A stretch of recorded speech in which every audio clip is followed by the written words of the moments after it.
Oh, we gotta try that again. Good morning, everyone. Good morning. All right, that sounds a lot better. It's a Portuguese metaphor. Everybody knows what that looks like. Little bubble floating on top.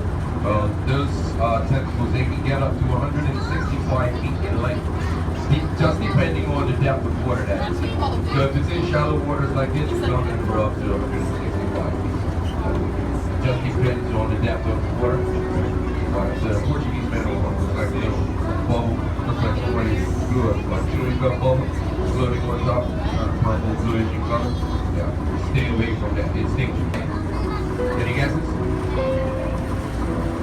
It's purple, lives in the sea, looks like a fan. You almost had it. Purple,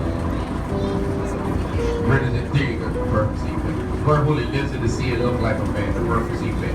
You see how simple this is, right? Yeah.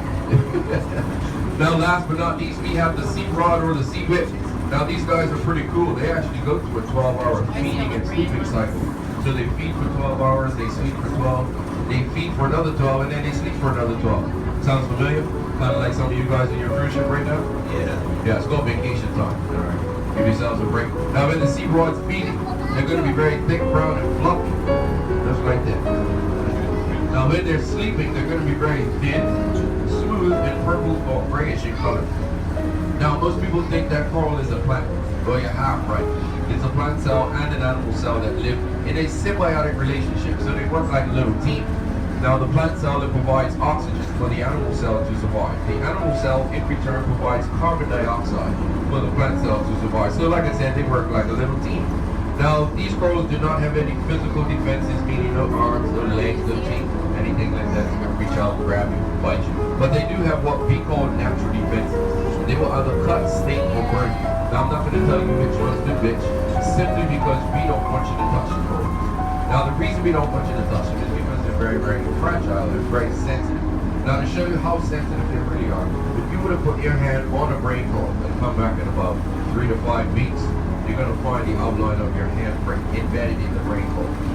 Now if you came back about 3 to 5 months, that same piece of brain coral that you touched will probably now be dead.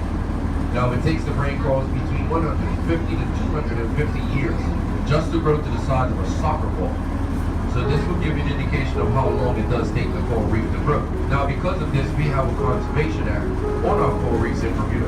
So if you were caught with a piece of coral in your possession, live or dead, you can receive up to a $10,000 fine by having that piece of coral in your possession. Now we also have a conservation act on the parrotfish. Now the parrotfish is very important to the reef system. We call him the reef cleaner here.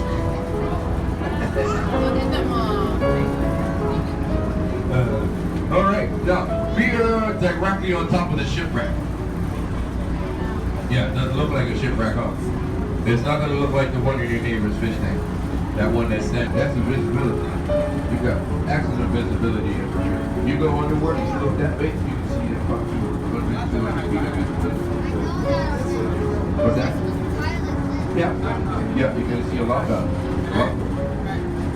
Any other questions, guys? No, everybody pretty good? All right. Okay, now, the best vantage point for taking pictures of the bow of the shipwreck is actually from back up top in your seats. But before you go, what's going to happen is Paul's going to do a few laps around the bow of the shipwreck. He's going to